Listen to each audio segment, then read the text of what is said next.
ദേവൂട്ടിക്കൊപ്പം വരികയാണ് അമ്മേ മൂകാംബികേ. എല്ലാ ദിവസവും രാത്രി 8:30 നമ്മുടെ സ്വന്തം സൂര്യ ടിവിയിൽ. എനിക്ക് ആമിയെ മനസ്സിലാവുന്നില്ല മുത്തശ്ശി. അവൾ ആകെ മാറിപ്പോയി. ഈ മാറ്റം നല്ലതിനു വേണ്ടിയാണെന്ന് ഞാൻ എന്നെ തന്നെ പറഞ്ഞ് പഠിപ്പിക്കായിരുന്നു കഴിഞ്ഞ കുറേ ദിവസങ്ങളായിട്ട്. പക്ഷെ ഇപ്പോ ഈ കുഞ്ഞിനെ ജീവനോട് കിട്ടിയില്ലെങ്കിൽ ആത്മഹത്യ ചെയ്യുന്നവരെന്നെ ഭീഷണിപ്പെടുത്തിയവളാ. അവക്കിപ്പോ എങ്ങനെ ഇങ്ങനെ ചിന്തിക്കാൻ കഴിയുന്നു? അതാ എന്റെ ടെൻഷൻ. ഞാനും അത് തന്നെ ആലോചിക്കുന്നത്. സത്യം പറയാലോ, ദത്തന്റെ മനസ്സിൽ ഇത്രയൊക്കെ ഉണ്ടെന്ന് താൻ ഇപ്പൊ പറഞ്ഞപ്പോഴാണ് എനിക്ക് മനസ്സിലായത്. അവള് കാരണം താൻ ഒരുപാട് ബുദ്ധിമുട്ടി അല്ലേ? ഞാൻ അവളെ അത്രയ്ക്ക് സ്നേഹിക്കുന്നുണ്ട്. അതൊന്നും ഒരു ബുദ്ധിമുട്ടായിട്ട് എനിക്ക് തോന്നിയില്ല മുത്തശ്ശി. അതുകൊണ്ടല്ലേ ആദിയോട് ഒഴിച്ച് മറ്റാരോട് ഞാനിത് പറയാതിരുന്നേ. ആദിയോട് തന്നെ പറയേണ്ടി വന്ന സാഹചര്യം മുത്തശ്ശിക്ക് അറിയാലോ. ഇനി എന്തെങ്കിലും അസുഖമാണെങ്കിൽ ചികിത്സിക്കാതെ എങ്ങനെയാ മാറുന്നത്? അവളതിന് തയ്യാറല്ലെങ്കിൽ നമ്മൾ ഇതിനെന്താ ചെയ്യാ? അങ്ങനെ അവളുടെ വാശിക്ക് വിട്ടുകൊടുക്കാൻ പറ്റുന്ന കാര്യമാണോ ഇത്? അല്ലെന്ന് എനിക്കും അറിയാം. പക്ഷെ അവളെ വേദനിപ്പിക്കാൻ എനിക്ക് പറ്റില്ല മുത്തശ്ശി. ഇപ്പൊ ഇത്തിരി വേദന സഹിച്ചാലും അവളുടെ നന്മയ്ക്ക് വേണ്ടിയല്ലേ ദത്ത നമ്മൾ ഇങ്ങനെ ഒരു തീരുമാനം എടുക്കുന്നത്. അതൊക്കെ ശരിയാ.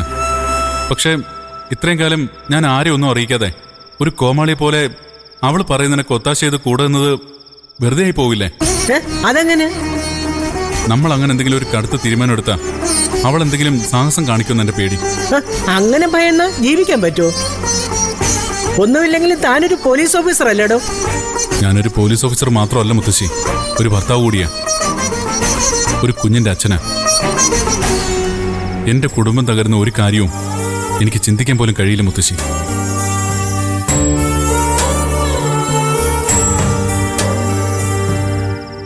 ദത്ത, തന്നെ എനിക്ക് മനസ്സിലാവാഞ്ഞിട്ടല്ല. പക്ഷെ എത്ര കാലം താനിങ്ങനെ അവളുടെ ഭീഷണിയെ പേടിച്ച് ജീവിക്കും? ഇപ്പൊ നിങ്ങൾ ജീവിതം തുടങ്ങിയിട്ട് 7-8 വർഷം ആയതല്ലേ ഉള്ളൂ. ഇപ്പൊ നിങ്ങൾക്കൊരു കുഞ്ഞുണ്ടായതല്ലേ ഉള്ളൂ. ഇനി നിങ്ങൾ ഒരുമിച്ച് എത്രയോ കാലം മുന്നോട്ട് പോകേണ്ടവരാ. ആ ഓർമ്മ തനിക്കില്ലെങ്കിലും എനിക്കുണ്ട്. ഇപ്പൊ തൻ്റെ കൂടെ എല്ലാവരും ഉണ്ട്. ആമിക്ക് വേണ്ടപ്പെട്ട എല്ലാവരും. താൻ എന്തുകൊണ്ട് ഇങ്ങനെ ചെയ്തുവെന്ന് എന്നെ ആദ്യം ആരും പറഞ്ഞു പഠിപ്പിക്കേണ്ട കാര്യമൊന്നുമില്ല. എല്ലാ അർത്ഥത്തിലും ഞങ്ങൾ തൻ്റെ കൂടെ നിൽക്കും. ഇങ്ങനെ ഒരു അവസരം ഇനി ഒരിക്കലും തനിക്ക് ജീവിതത്തിൽ കിട്ടിയെന്നും വരില്ല. ഈ സമയത്ത് അവളുടെ മനസ്സറിയാൻ ശ്രമിച്ച്, അഥവാ ഇതൊരു രോഗമാണെങ്കിൽ കൂടി അതിനൊരു ചികിത്സ എന്താന്ന് വെച്ചാ നമുക്ക് ചെയ്തുകൂടെ? എന്റെ ആമിക്കൊന്നുമില്ല. ഇതൊക്കെ അവളുടെ ഓരോ തമാശകളാ. അങ്ങനെ വിശ്വസിക്കാനാണ് എനിക്കും ഇഷ്ടം. പക്ഷെ മോനെ, നിന്നേക്കാളും മുമ്പേ അവളെ കണ്ട ഞാൻ പറയുന്നു, നീ നേരത്തെ പറഞ്ഞ പോലെ അവൾ ഇങ്ങനെയൊന്നും ആയിരുന്നില്ല. ഇരുട്ടുകൊണ്ട് നമ്മൾ എത്ര കാലം ഓട്ടയടയ്ക്കും? സ്വന്തം ഭാര്യയ്ക്ക് ഭ്രാന്താണെന്ന് പറയാനുള്ള മടിയല്ലേ മോന്? അതിനവൾക്ക് ഭ്രാന്തൊന്നുമില്ല. എന്തോ ചെറിയൊരു ആശയക്കുഴപ്പം. ശരിക്കും തെറ്റിനും ഇടയിൽ എവിടെയോ എന്തൊക്കെയോ നഷ്ടപ്പെടുന്നു.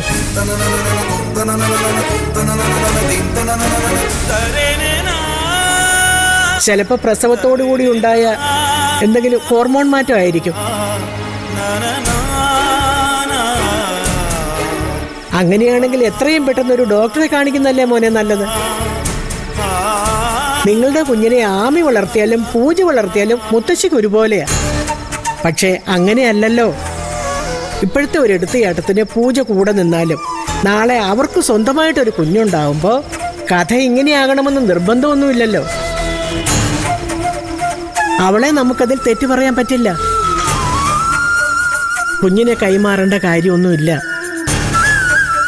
ആമി അമ്മയും പൂജ അമ്മായിയുമായിട്ട് അതിനെ വളർത്തിക്കോട്ടെ. ആ ഐക്യം കാണുമ്പോൾ നമുക്കും ഒരു സന്തോഷമല്ലേ മോനെ? ഇതിപ്പോ അങ്ങനെയല്ലല്ലോ. കൈമാറ്റം ചെയ്യാന്നൊക്കെ പറഞ്ഞ പൊന്നും പണവും ഒന്നും അല്ലല്ലോ. അത് ജീവനുള്ളൊരു കുഞ്ഞല്ലേ. നാളെ അത് വളർന്നു വലുതാകുമ്പോ അതിന്റെ മാനസികാവസ്ഥയെക്കുറിച്ച് നമ്മളും ഒന്നും മനസ്സിലാക്കണ്ടേ? അമ്മയെന്നും അമ്മയും അമ്മായി എന്നും അമ്മായിയുമാ. അവനെന്ത് പറയാ? അവൻ ഇതെല്ലാം കണ്ട് അന്തം വിട്ട് നിൽക്കുക. പെങ്ങൾക്കും ഭാര്യയ്ക്കും ഇടയിൽ പെട്ടുപോയി പാവം. എന്താ ചെയ്യേണ്ടെന്ന് എനിക്കിപ്പോഴും ഒരു വ്യക്തതയില്ല. മുത്തശ്ശി തീരുമാനിക്കുന്ന എന്തോ അതേ അനുസരിക്കാം. എന്റെ തീരുമാനം ഞാൻ പറഞ്ഞല്ലോ മോനെ. എങ്ങനെയെങ്കിലും നമുക്കവളെ ഹോസ്പിറ്റലിൽ കൊണ്ടുപോകണം.